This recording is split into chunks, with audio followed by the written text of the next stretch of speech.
آج 10 سال کے عرصے کے بعد دوبارہ بانیہال اسمبلی کے سرزمین پہ آ کے مجھے ایک موقع اپنی جماعت کے لیے، اپنے امیدوار کے لیے ووٹ مانگنے کا ملا۔ یہ الیکشن کی بڑی عجیب چیز ہے، پتہ نہیں چلتا کون کہاں پہ کون سی بات کرے گا۔ جب یہ طے ہوا تھا کہ کانگریس کے ساتھ ہم مل کے یہ الیکشن لڑیں گے، اس وقت ہماری مکمل کوشش تھی کہ تمام سیٹوں پہ ہم کسی فیصلے پہ آ جائیں جس پہ کہ کچھ سیٹیں ہم ان کے لیے چھوڑیں، کچھ وہ ہمارے لیے۔ لیکن کچھ ایسی سیٹیں تھیں جس پہ بات ہم دونوں میں بنی نہیں۔ بہت اچھا۔ دو چار ایسی سیٹیں تھیں جس پہ وہ بھی ضد کر گئے، ہم نے بھی اپنی ضد نہیں چھوڑی، یہاں تک کہ ایسا لگ رہا تھا کہ ایک دو سیٹوں پہ جو ہے یہ بات ٹوٹ جائے گی، بن نہیں پائے گی۔ لیکن چلیے آج ہم وہاں پہنچے کہ زیادہ تر سیٹوں پہ ہم جو ہے مل کے لڑ رہے ہیں، لیکن دو چار چھ ایسی سیٹیں ہیں جہاں پہ امیدوار ان کا بھی ہے، ہمارا بھی۔ کیمپین سے پہلے میں نے یہ طے کیا تھا کہ اگر میں ان علاقوں میں گیا جہاں دونوں تنظیموں کے امیدوار ہیں تو میں دوسری تنظیم کے امیدوار کے بارے میں زیادہ کچھ کہوں گا نہیں، کیونکہ ٹھیک نہیں رہتا۔ لیکن بدقسمتی سے کانگریس کے جو یہاں کے امیدوار ہیں انہوں نے مجھے مجبور کیا ہے کہ اس کیمپین کے دوران میں ان کا ذکر کیے بنا اب اسٹیج چھوڑ ہی نہیں پاؤں گا۔ سمجھ میں نہیں آتا، اگر ہمارا جھنڈا خراب ہے، اگر ہمارے جھنڈے میں لال رنگ، جس طرح اس نے کہا لوگوں کا خون نچوڑ کے لال کیا، اگر ہماری قیادت خراب، یہاں تک کہ شیر کشمیر شیخ محمد عبداللہ کو بھی اس نے نہیں بخشا، میری اور فاروق عبداللہ صاحب کی کو بات ہی نہیں، اگر ہم سب میں اتنی خرابیاں ہیں تو پہلے مجھے یہ بتائیں وہ جو 2 مہینے پہلے یہیں بانیہال کی سرزمین پہ آ کے میں نے ان کی تنظیم کے ممبر پارلیمنٹ کے لیے ووٹ مانگے، جب وہ میرے ساتھ کھڑے تھے اور میری تعریف کرتے ہوئے تھکے نہیں، تو خدا را بانیہال کے لوگوں کو آپ صرف اتنا ہی بتائیں، کیا اس وقت آپ جھوٹ بول رہے تھے یا آج آپ جھوٹ بول رہے ہیں؟ کیونکہ دونوں سچ ہو نہیں سکتے۔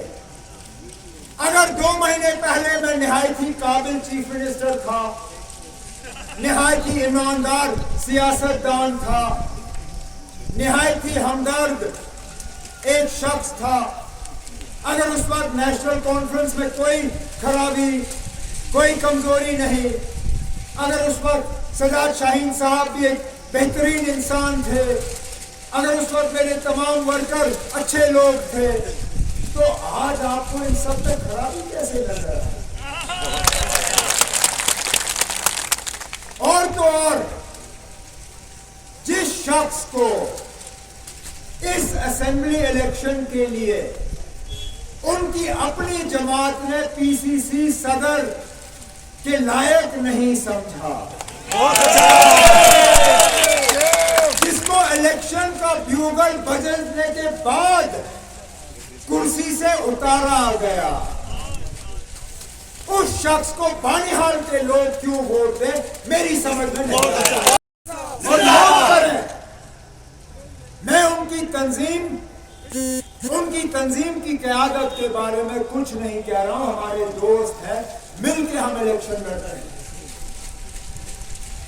لیکن اس شخص نے ہمارے خلاف ایک مورچہ کھولا، اب اس کی قسمت میں جو ہوگا وہ اس کے لیے خود قصوروار ہے۔ حکومت 8 اکتوبر کے بعد انشاءاللہ نیشنل کانفرنس اور ہماری الائنس کی ہی بنے گی۔ اس حکومت میں اگر کوئی کام کرے گا وہ سجاد شاہین صاحب ہیں اور کوئی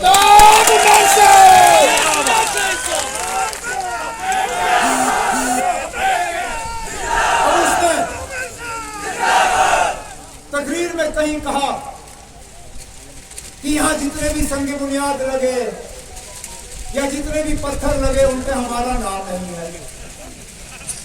अब अगर हमारा दिल इतना बड़ा है कि हमने हुकूमत में उसको रखने के बाद उसी को इजाजत दी कि वो जगह जगह पत्थर लगाए, तो ये क्या हमारा कसूर है? क्या ये कोई हमने खुदाई की? मैं चाहता तो वजीर आला के तौर पे हर जगह अपने नाम का पत्थर लगा देता, क्योंकि मेरी इजाजत के बिना, मेरी इजाजत और मेरी मंजूरी के बिना यहां एक भी काम नहीं हुआ है, एक भी नहीं। जो काम वो गिने उन सब फाइलों पे कहीं ना कहीं अगर आप सेक्रेट जाएं तो आपको मेरा दस्तखत उस फाइल में नजर आ ही जाएगा।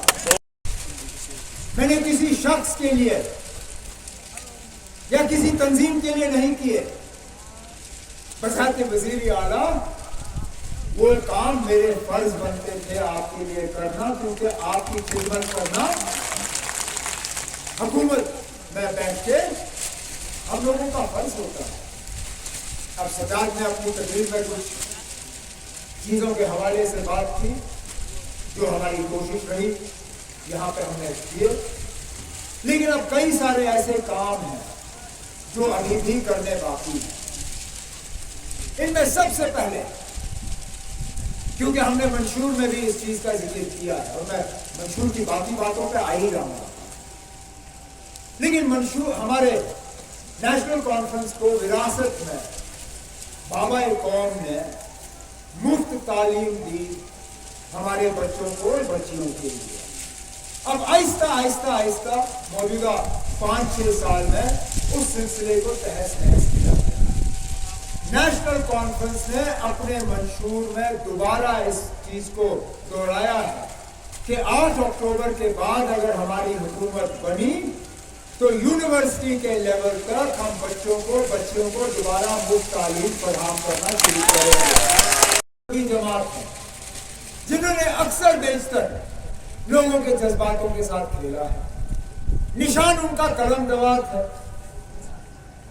सियासत उनकी हमें समझ नहीं आती।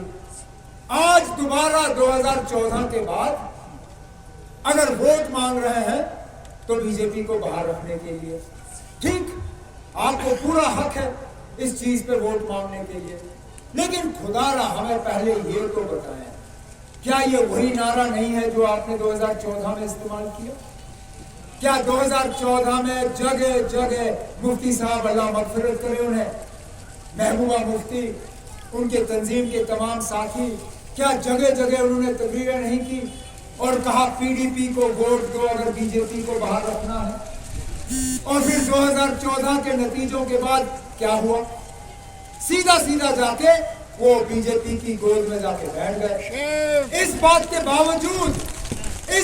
बावजूद कि बीजेपी को बाहर रखने के लिए दोस्ती का हाथ नेशनल कॉन्फ्रेंस ने बढ़ाया था, उस वक्त हमने मुफ्ती साहब से कुछ नहीं मांगा, ना मैंने मिनिस्ट्री मांगी, ना मैंने राज्यसभा मांगा, ना मैंने साथियों के लिए एमएलसी मांगे, ना हमने चेयरमैनी मांगी।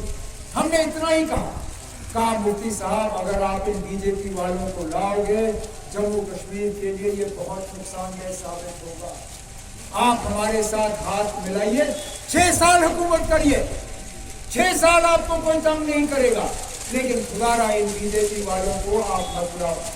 उस वक्त मुफ्ती साहब को हमारी बात कबूल नहीं हुई, उन्होंने बीजेपी के साथ हुकूमत बनाई और जैसे कहते हैं लम्हों ने खता की सदियों में सजा पाई। आज हम उसका भुगत रहे हैं। अगर हमारा अपना झंडा नहीं है, हमारा आईन अपना नहीं है, हमारी जमीनों पे हमारा हक नहीं रहा, हमारी दरियाओं पे हमारा हक नहीं रहा, हमारे आब हवा पे हमारा हक नहीं रहा, तो इस बात की बदौलत और आज भी अगर आप देखें, मैं हैरान होता हूं, जम्मू कश्मीर में पिछले 5 साल तबाही लाने वाले यही बीजेपी, लेकिन आप आज भी देखें, अगर महबूबा मुफ्ती की कोई तकरीर है उसमें 90% हमला नेशनल कॉन्फ्रेंस के खिलाफ, बीजेपी का शायद ही वहां जिक्र होता। अरे 370 महीने वाले वो 35 से लेने वाले वो, रियासत के 2 हिस्से करने वाले वो, रियासत से यूटी पे उतारने वाले वो, और हमला नेशनल कॉन्फ्रेंस के ऊपर। उसी से आपको पता चल जाता है कि अंदर अंदर से उनकी तार कहां जुड़ी हुई है। लेकिन सोच समझ के वोट डालने का इस्तेमाल, वोट का इस्तेमाल करना होगा, क्योंकि यहां आपको तकसीम करने में कोशिशें कम नहीं होंगी। अलग अलग बातें अलग अलग जगहों पे। हम नेशनल कॉन्फ्रेंस वालों की खुशकिस्मती ये है कि हम जो बात कश्मीर में करते हैं वही बात बानिहाल में करते हैं, वही बात रामबन में करते हैं, वही बात उधमपुर में करते हैं, वही बात जम्मू में करते हैं। लेकिन हमारे कुछ मुखालिफ ऐसे हैं जिनका समझ में नहीं आता, सुबह एक बात, दोपहर को दूसरी बात। अब यही बीजेपी वाले मान लीजिए जो यहां वोटों को तकसीम करने पे लगे हुए हैं। कल का मैंने ये डिफेंस मिनिस्टर राजनाथ सिंह का बयान देखा, बानिहाल में आके उन्होंने तकरीर की। पहले तो कहा कि हम पाकिस्तान से बातचीत करने के लिए तैयार हैं, बिस्मिल्लाह, बड़ी अच्छी बात है। लेकिन जब हम लोग इसी चीज का जिक्र अपने मंशूर में करते हैं तो वजीर दाखिला अमित शाह साहब हम पे जो है सवार हो जाते हैं, हमें निशाना बनाना शुरू करते हैं। अब खुदा मुझे बीजेपी वाले ये बताए कि होम मिनिस्टर साहब सही है या डिफेंस मिनिस्टर साहब सही है, क्योंकि एक जम्मू में एक बात करता है, दूसरा बानिहाल आके दूसरी बात करता है। अभी तक बीजेपी ने जब कभी जम्मू कश्मीर में बातचीत के हवाले से बात की तो कहा कि हम हुर्रियत से बात नहीं करेंगे, जम्मू कश्मीर के नौजवानों से बात करेंगे। लेकिन कल राजनाथ सिंह की तकरीर में साफ हुआ कि 2016 में ऑपोजिशन एमएलएस का इस्तेमाल करते हुए उन्होंने हुर्रियत कॉन्फ्रेंस के साथ बातचीत का एक सिलसिला शुरू किया। अब खुदारा मुझे बताइए, हम किस चीज को सच माने? क्या हम इस चीज को सच माने कि आप हुर्रियत को छोड़ के बाकी सबों के साथ बात करोगे? क्या हम राजनाथ सिंह की तकरीर को सच माने कि 2016 में आपने दरवाजा हुर्रियत कॉन्फ्रेंस के लिए खोल के उनके साथ बातचीत का सिलसिला शुरू किया था? क्योंकि एक बार फिर दोनों चीजें सच हो नहीं सकती। लेकिन ये बातें कही जाती हैं जज्बात के साथ खेलने के लिए, क्योंकि उनको लगता है कि बानिहाल में जो बात करेंगे वो जम्मू में चलेगा नहीं, जम्मू की जो बात है वो बानिहाल में चलेगी नहीं। लेकिन ये सियासत जो है ये जम्मू कश्मीर के लोग पसंद नहीं करते। वो चाहते हैं कि आप जहां आओ तो कम से कम लोगों को सच तो बोल के जाओ, ताकि उस सच की बुनियाद पे लोग अपने वोट का फैसला करें और उस बुनियाद पे फिर यहाँ से उम्मीदवार को जितवाएं। उसके साथ हम लोग सिर्फ डरा धमका के वोट नहीं मांगते, हम लोग इंतजामिया का गलत इस्तेमाल नहीं करते, हम लोग लोगों के ऊपर पर्चे दाखिल नहीं करते। मैं यहाँ स्टेज पे बैठा था तो इलियास मुझे कह रहा था कि जब से इसने हमारे साथ हाथ मिला के सजाद को जितवाने के लिए काम किया है तब से इसके ऊपर 2 केस ठोक दिए गए। उन केसों की कोई जवाजियत नहीं, लेकिन सिर्फ और सिर्फ इनको दबाने के लिए और तंग करने के लिए, इनके साथियों को मजबूर करने के लिए। इलियास कोई बात नहीं ना, ये चंद दिनों का खेल है, महीने के बाद कोई मतलब नहीं होगा ना। आज 9 सितंबर है, अब महीना भी नहीं रहा नतीजों को। आपने 29 दिन थोड़ा सा रखना है ना, आप सबर, 30वें दिन सारा ठीक हो जाएगा।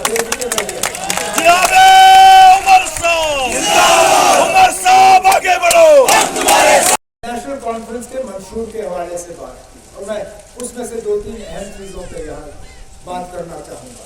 देखिए, सियासी जो हमने वादे किए 370 को लेके, रियासत का जो हमें दर्जा वापस मिले उसको लेके, वो तो ठीक है, लेकिन उनसे आपके रोजमर्रा के जो मुश्किलात हैं, परेशानियां हैं, वो दूर नहीं। और हमने अपने मंशूर में सिर्फ सियासी बातें नहीं की, सिर्फ आपको डरा धमका के हम वोट हासिल करने की कोशिश नहीं कर रहे। हम चाहते हैं कि एक बेहतर जम्मू कश्मीर हम अगले 5 साल में जो है कायम करें, और उसके लिए आप हमारा मंशूर देखें, अंग्रेजी में भी है, उर्दू में भी है। हमने कुछ ऐसी बातें की हैं जो हमें लगता है हर किसी को जो है उससे फायदा हो। अब एक यहाँ बेरोजगार नौजवानों की एक फौज है, बदकिस्मती से यहाँ प्रोजेक्ट बने, चाहे टनल हो, रेल हो, हाईवे हो, ठेकेदार भी बाहर से, इंजीनियर भी बाहर से, काम करने वाले भी बाहर से, मजदूर भी बाहर से। पहाड़ हमारा कटता है, आगो हवा हमारी खराब हो जाती है, हमारे घर के दीवार हिल जाते हैं जब ये ब्लास्टिंग करते हैं, लेकिन हमारे लोगों को इन प्रोजेक्टों में रोजगार नहीं मिलता। हमने अपने मंशूर में वादा किया है कि जहां प्रोजेक्ट हमारी जमीन पे लगेगा वहां रोजगार का पहला हक हमारे नौजवानों को होगा।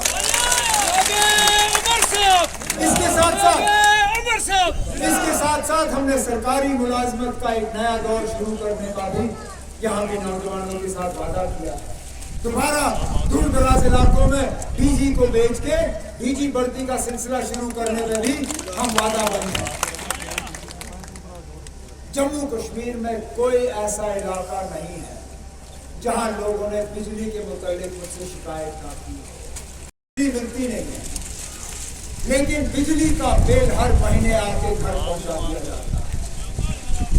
जहां हमारे दौरे हुकूमत में बिजली की फीस 250, 300, 350 उससे ज्यादा नहीं, आज देहात के इलाकों में भी बिजली का बिल कम से कम 1650 रुपए महीना। आपकी आमदनी 1500 होगी, लेकिन बिजली का बिल 1650 रुपए। अब गुजारा होता नहीं।